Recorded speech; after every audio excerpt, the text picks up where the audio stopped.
Prison and jail inmates maintain many constitutional rights even though they are locked up.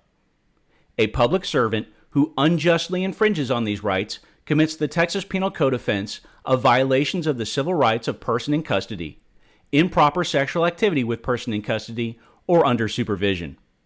There are two parts to this offense we'll discuss.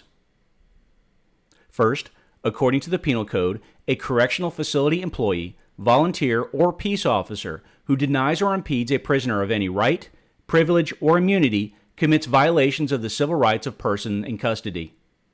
Acts which meet these elements are felonies of the third degree.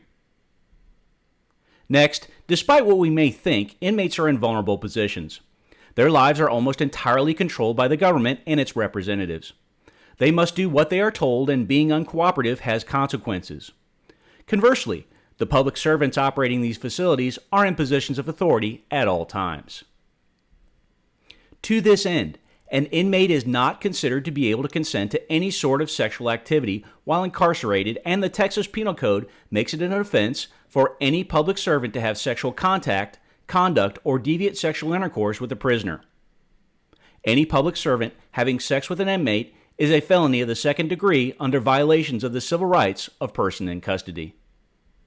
Similarly, an officer or employee of the Texas Department of Criminal Justice, which includes parole officers or an adult probation officer who has sexual contact, conduct, or deviant sexual intercourse with someone who is under supervision, such as a probationer or parolee, also commits a felony of the second degree. Finally, this offense is committed by an officer or employee of the Texas Juvenile Justice Department, any juvenile facility or juvenile probation department, or a volunteer at a juvenile facility or juvenile probation department who has sexual contact, conduct, or deviant sexual intercourse with someone who is under supervision, such as a juvenile probationer. These offenses are all felonies of the first degree.